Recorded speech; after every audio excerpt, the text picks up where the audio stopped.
할렐루야. 네, 금요 성령 집회 나오신 여러분, 또 영상으로 예배하신 여러분 환영합니다. 밖에는 지금 비가 많이 내리고 있어요. 장마처럼 습도도 많고 비가 주룩주룩 내리고 있는데 그 비 때문에 혹시 기분 나쁘신 분 계십니까? 네. 우리가 이 시간 성령의 비, 그렇죠? 우리의 영혼을 적셔주시는 촉촉한 비가, 단비가 우리 마음 가운데 임하기를 위해서 기도하는 마음으로 말씀을 듣고 함께 기도할 수 있었으면 좋겠습니다. 여러분, 학개서는 우리가 평소에 잘 읽지 않은 그런 말씀인데요, 소선지서 가운데서 정말 조금 특별한 책이다 할 수 있습니다.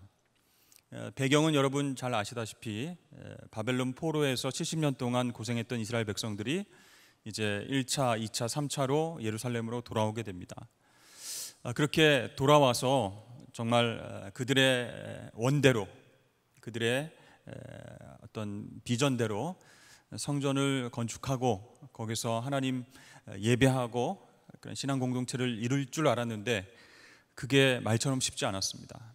그래서 학개 선지자 하나님께서는 이 선지자를 통해서 이스라엘 백성들의 영적으로 게을러진 마음을 또 위로하시고 새 힘을 주셔서 다시금 성전과 또 성벽을 쌓기를 하나님께서 원하시면서 격려하시는 그런 말씀이라고 할 수 있어요. 근데 이 학개 선지서가 조금 특별한 이유는 뭐냐면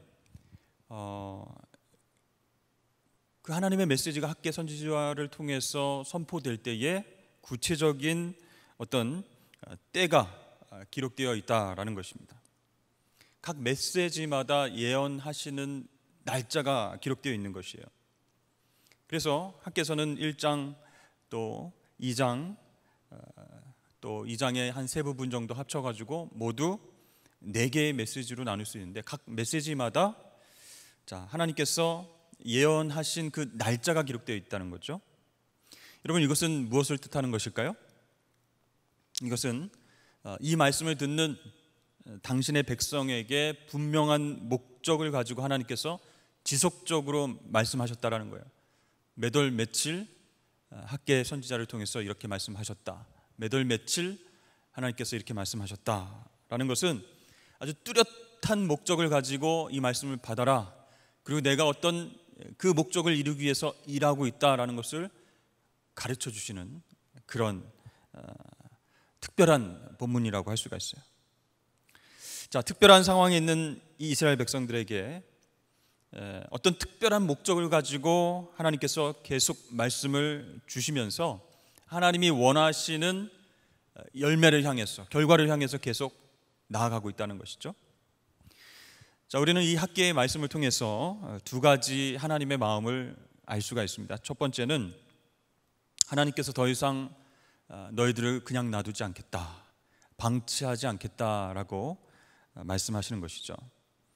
그냥 이대로 시간이 흘러가게끔 내버려두지 않겠다라고 하는 말씀입니다. 그것을 이야기하기 위해서는 일부러 날짜를 계속 언급하시는 거예요. 그렇게 예언을 하게 하시는 거예요. 또 하나의 하나님 마음은 무엇이냐면 그것은 반드시 이루겠다라고 하는 하나님의 의지가 담겨 있다는 겁니다. 하나님의 목적, 하나님의 뜻이 성취될 수 있게끔 하겠다, 원하는 대로 변화시키겠다, 원하는 대로 너희들을 이끌어 가겠다라고 하는 하나님의 마음이 담겨져 있습니다. 그러니까 하나님께서 계속적으로 학개 선지자를 통해서 맨날 며칠 주신 말씀이다라고 강조하면서 이야기하신 것은 그만큼 집요하게 내가 반드시 이루리라, 그런 하나님의 마음을 피력하셨다는 거예요.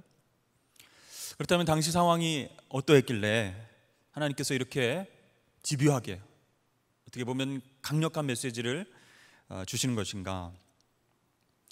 주전 538년에 고레스 칙령이 발표되었습니다. 이것은 바벨론에 잡혀온 이스라엘 포로들, 이제 너희 고향으로 돌아가도 좋다라고 하는 그런 칙령이죠.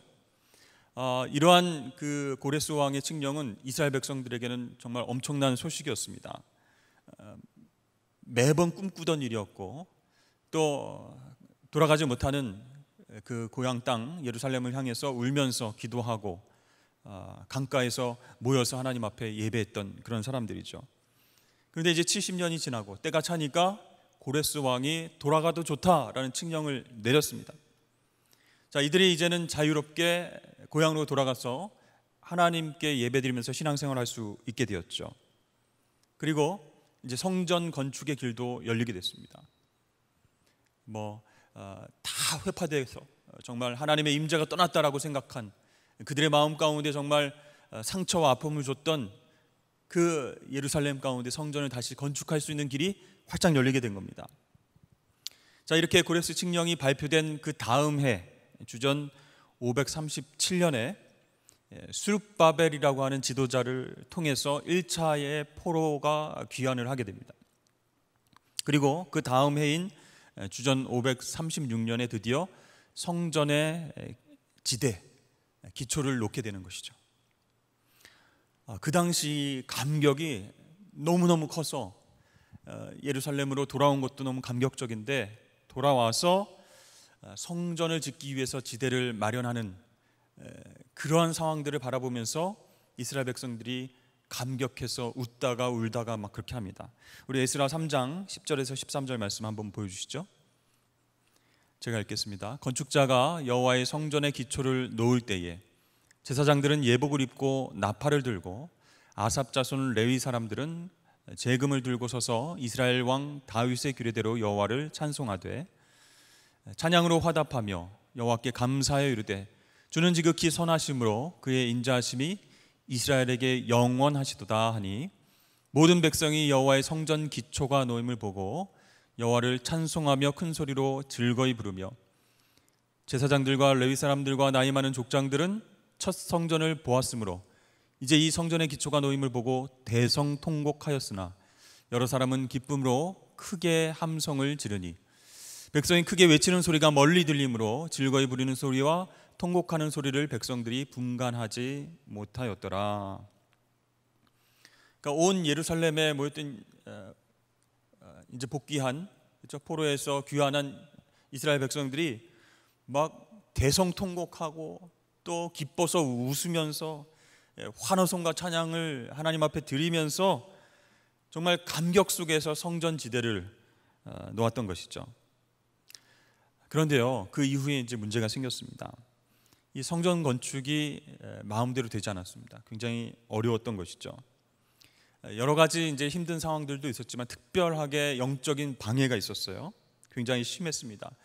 대적들이 성전 건축을 반대하면서 힘들게 한 그런 부분도 있고, 또 그들 마음 가운데에 정말 내가 먼저 좀 먹고 살아야 되지 않을까, 우리가 지내야 할 집도 없고 일터도 없는데 지금 이 성전 터를 우리가 마련하긴 했지만 성전 짓는 일 조금 나중에 하면 안 될까 하는 그런 마음들이 생기게 되었습니다. 사실 이제 먹고 사는 일이 너무 급박했기 때문에 성전 건축이라고 하는 우선순위가 밀리게 된 것이죠. 여러분, 이게 하나님의 일이었기 때문에, 하나님 영광 받으시는 중요한 일이었기 때문에 계속 사탄의 역사가 있는 거예요.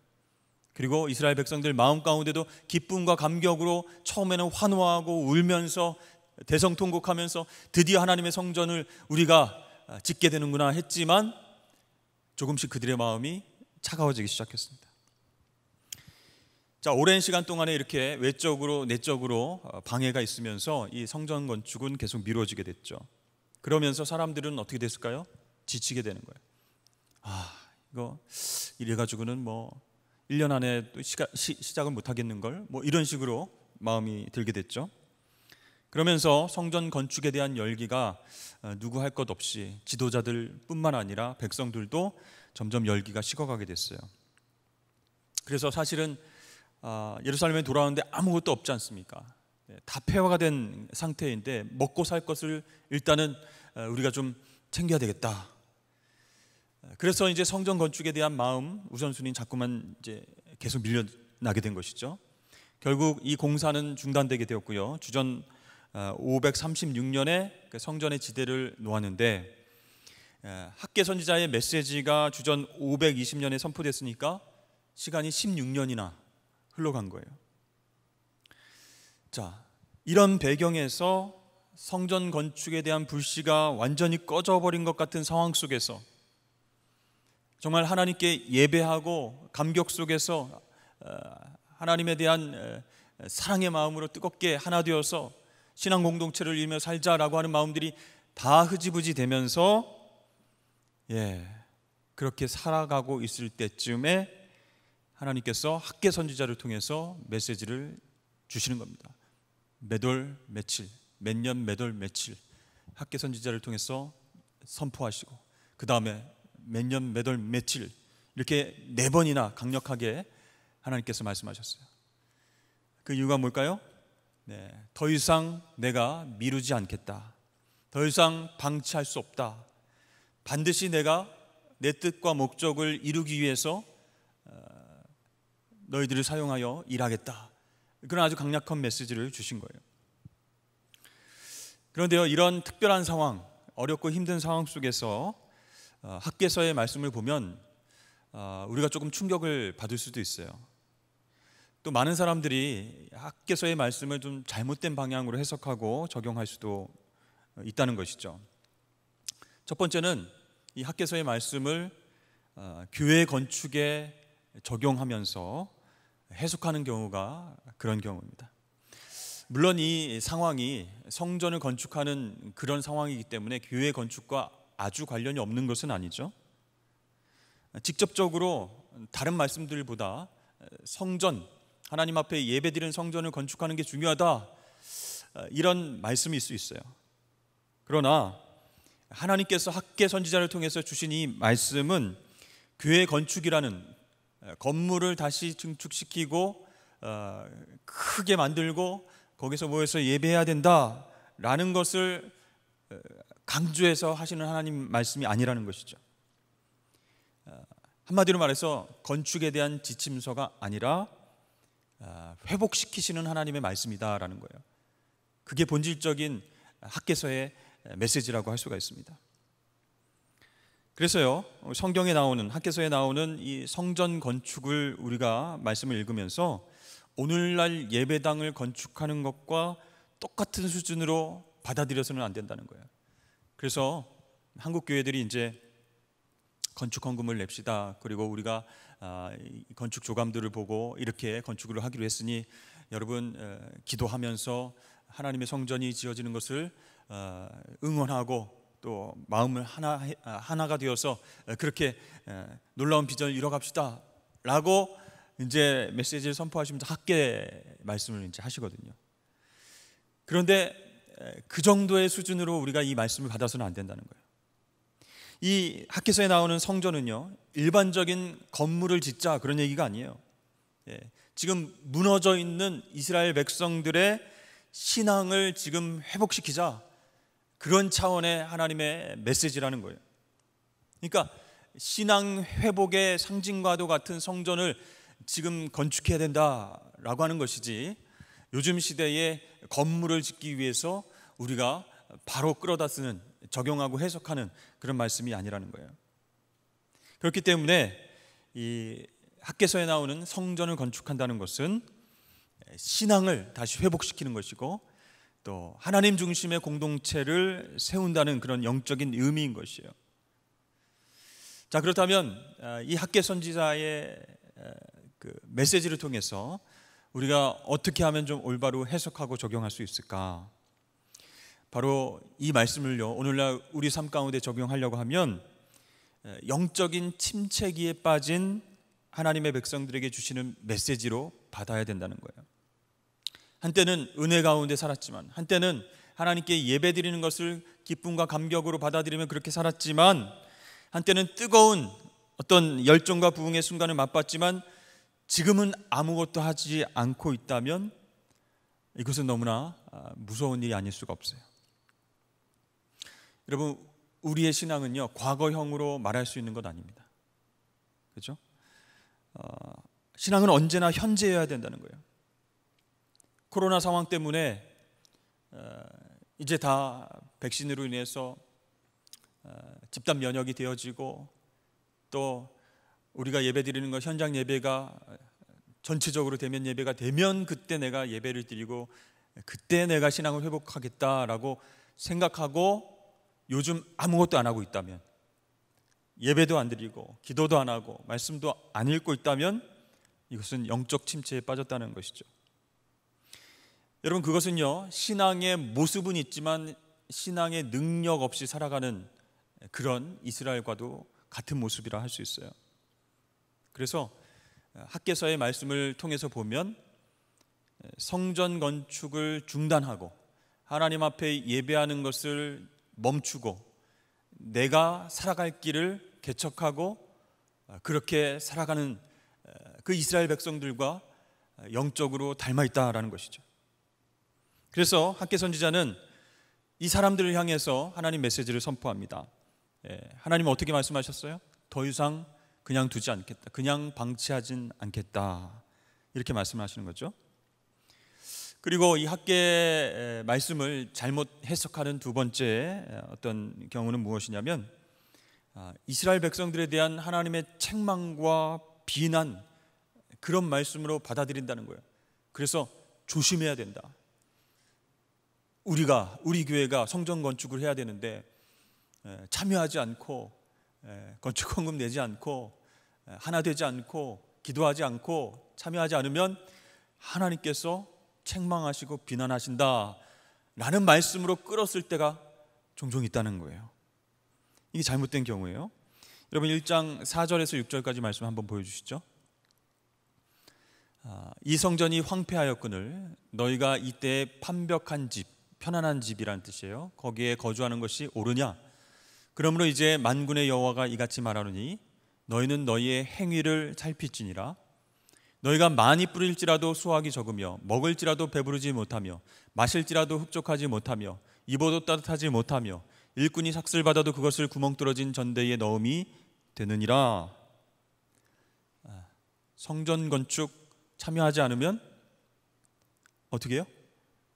하나님께서 엄청난 책망을 하시고 어떻게 보면 심한 저주와도 같은 그런 말씀을 주시지 않는가. 많이 뿌릴지라도 수확이 적게 될 것이다. 너희들 먹고 사는 문제 내가 싹 끌어버릴 것이다. 먹을지라도 배부르고 또 마실지라도 흡족하지 못하리라.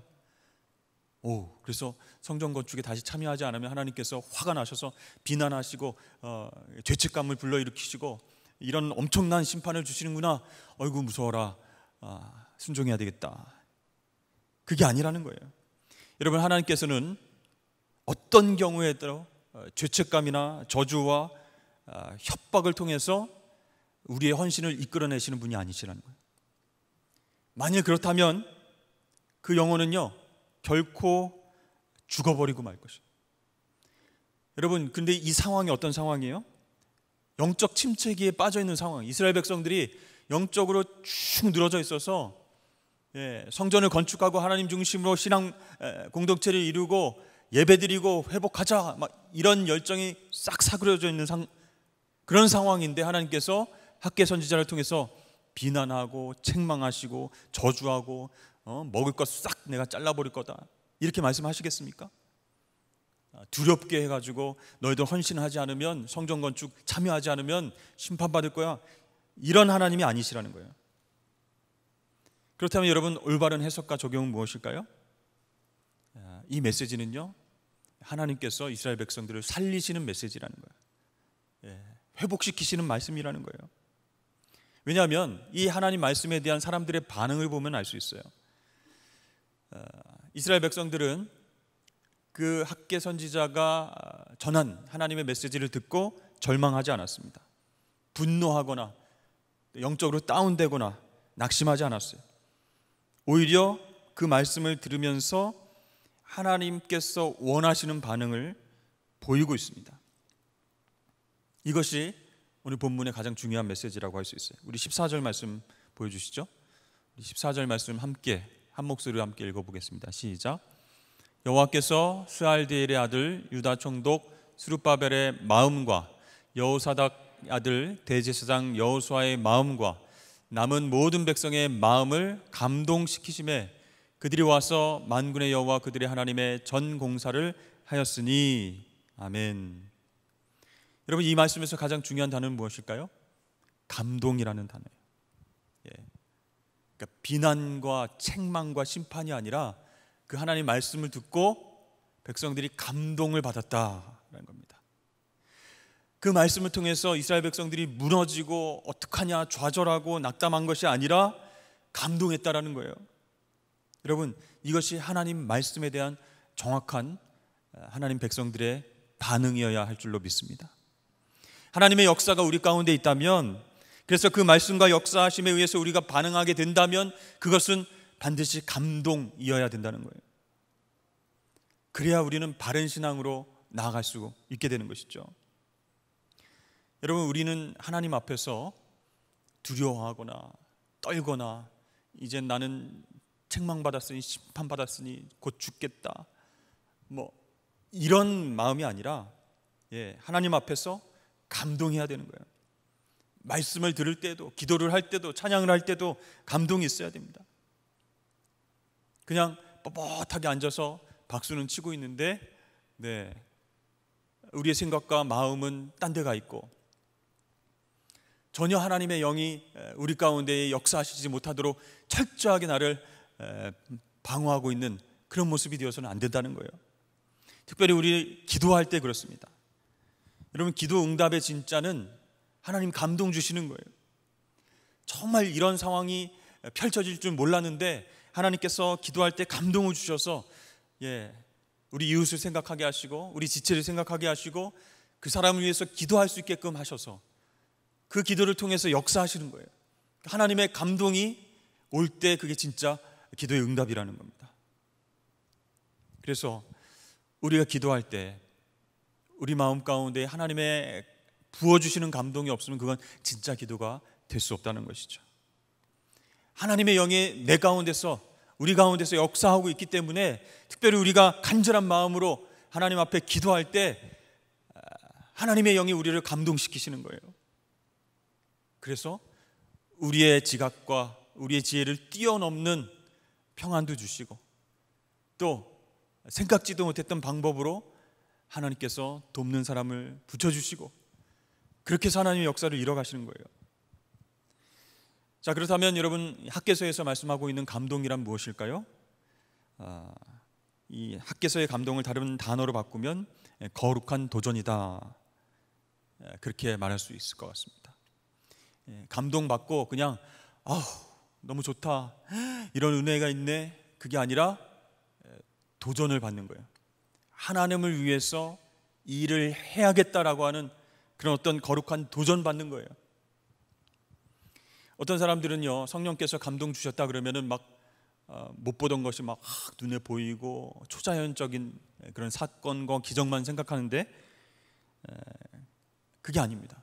그래서 하나님께서 감동 주셨어 그럼 막 입신하고 쓰러지고 막 갑자기 막 방언을 하고 이런 현상만 생각하는데 그게 아니라는 거예요. 여러분, 하나님이 주시는 감동은 그런 초자연적 현상뿐만이 아니라 성경을 통해서 우리가 살펴보면요, 거룩한 도전을 받게 되는 것을 감동받았다, 하나님의 영이 감동 주셨다, 이렇게 표현을 하고 있어요. 자, 아까 우리가 말씀을 통해서 봤죠. 학개의 메시지를 받고 스룹바벨과 여호수아, 즉 지도자들과 모든 백성들이 거룩한 도전을 받았다라는 거예요. 자, 그 거룩한 도전은 무엇일까요? 첫 번째로 하나님을 향한 죄송한 마음이었습니다. 그래서 4절 말씀에 이 성전이 황폐하였거늘 너희가 이때에 판벽한 집에 거하는 것이 옳으냐, 너희가 편안한 집에 거하고 하나님의 성전은 그냥 놔두는 게 옳으냐라는 말씀을 받았을 때 하나님 앞에서 죄송한 마음을 갖게 되었습니다. 여러분, 우리가 신앙생활 할 때 때때로 하나님께 죄송한 마음을 가질 때가 있죠. 그렇죠? 그것이 바로 거룩한 도전입니다. 하나님, 정말 선교를 위해서 제가 할 것은 없고 선교사님을 지원하기로 마음 먹었었는데 그냥 지나갔네요. 하나님, 죄송한 마음이 드네요. 여기서 딱 끝나고 다음에 그럼 만나죠 우리, 이게 아니라 거룩한 도전을 받는 거예요. 그럼 하나님, 이렇게 하면 어떻겠습니까? 내가 이렇게 그 불편한 마음을 하나님의 마음을 기쁘게 해드리는 그런 식으로 한번 바꿔보면 어떻겠습니까? 이렇게 결단하는 것이죠. 여러분, 내 멋대로 행하고 내가 편한 대로 행했던 것, 하나님의 목적과 하나님의 소원과 달리 내가 원하는 대로 살아갔던 것, 그것이 죄송한 마음이 든다라고 하는 것은요, 죄책감이 아니에요. 말 그대로 죄송한 마음이에요. 그러니까 이거는 죄책감이 아니고 하나님께 아들과, 그죠? 아버지의 관계로서 죄송한 마음이 드니까 이거는 관계가 파괴된 그런 상태가 아니라는 거죠. 그러니까 거룩한 도전을 할 수 있는 거예요. 또 하나의 거룩한 도전은요, 그들은 학계의 메시지를 듣고 하나님에 대한 두려움을 갖게 됐다. 이 두려움은 관계를 파괴하는 것이 아니라 우리의 영혼을 깨어나게 하는 의로움에 대한 두려움이었습니다. 그래서 하나님 백성들이 하나님의 성품과 살아계신 또 전능하심과 또 감찰하심과 그런 하나님의 성품을 떠올릴 때 올라오는 두려움, 그걸 느꼈다는 거예요. 네, 그게 거룩한 도전입니다. 그래서 이제 하나님께서 이렇게 말씀하시는데 더 이상 우리가 하나님 없는 것처럼 생각하고 지내서는 안 되겠다. 판벽한 집에 지내면서 우리 먹고 살 것만 걱정해서는 안 되겠다. 다시 한번 일어서서 끊을 건 끊어버리고 영적으로 나태했던 것 다 내려놓고 하나님께서 기뻐하시는 방향으로 나아가자라고 생각하는 것이 거룩한 도전이라는 거예요. 또 하나 이스라엘 백성들은 거룩한 도전을 받았습니다. 그것은 바로 하나님께서 주시는 힘, 그분의 능력을 체험하는 것이었어요. 여러분, 이것이 굉장히 중요한 부분인데요, 13절 말씀 한번 보여주시죠. 그때 여호와의 사자 학개가 여호와의 위임을 받아 백성에게 말하여 이르되 여호와가 말하노니 내가 너희와 함께하노라 하니라. 아멘. 내가 너희와 함께하노라, 이 한마디 말씀에 스룹바벨이 일어났어요. 16년 동안 주저앉아 있다가 지도자도 그냥 맥없이 주저앉아 있다가 이 한마디에 스룹바벨과 여호수아 이 지도자들이 일어났고 백성들이 일어나기 시작했어요. 여러분, 그들 속에 하나님께서 힘을 주셨기 때문입니다. 하나님 말씀에는 능력이 있기 때문이에요. 여러분, 하나님은요 지금도 우리에게 이렇게 말씀을 주세요. 그 말씀을 듣고 아멘하고 순종하는 것이 곧 거룩한 도전을 받는 것이에요. 감동을 받는 것이에요. 여러분, 하나님께서 함께 하신다라는 것은요 어떤 이론이 아니라 실질적인 역사이고 삶입니다. 영적으로 체험하고 경험한 사람들은 모두 아는 사실이에요. 그래서 이것이 모두 감동이 된다는 것이에요.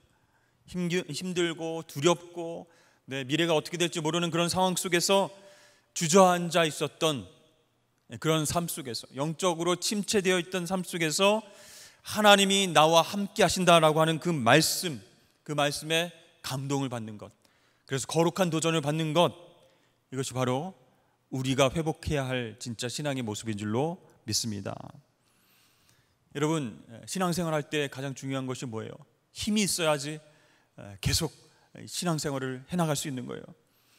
그런데 내 힘과 뜻으로는 안 되는 거예요.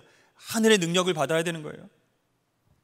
이 능력을 받는 것이 바로 거룩한 도전을 받는다라는 것이에요. 그렇습니다. 우리는 하나님 앞에서 기도함으로 하나님 나와 함께 하심을 확신하면서 거룩한 도전을 받아야 될 줄로 믿습니다. 여러분, 기도했다면 감동을 받아야 되는 거예요. 그래야 진짜 기도가 되고 그것이 우리의 삶을 변화시키는, 영적 침체에서 정말 한번 해보자라고 하는 거룩한 도전을 향해서 일어나는 그런 원동력이 된다는 그런 말씀이죠. 여러분, 우리 마음 가운데에 새로운 능력, 하나님 말씀의 능력이 솟아나기를 주의 이름 축복합니다. 코로나로 인해서 여러 가지 경제적인 어려움으로 인해서 건강과 아픈 어떤 상황 가운데서 주저앉아 있었던, 영적 침체를 경험하고 있었던 우리에게 하나님께서는 내가 너와 함께 하겠다라는 말씀을 주고 계세요. 그 말씀 붙잡고 우리는 앉아있던 자리에서 일어나서 거룩한 도전 가운데로 나가야 될 줄로 믿습니다. 그래서 정말 기쁨과 감격으로 하나님께서 원하시는 뜻대로 일들을 추진하고 사명을 감당하여서 또 신앙 공동체 속에서 승리하시는 저와 여러분 되시기를 주의 이름으로 축원합니다.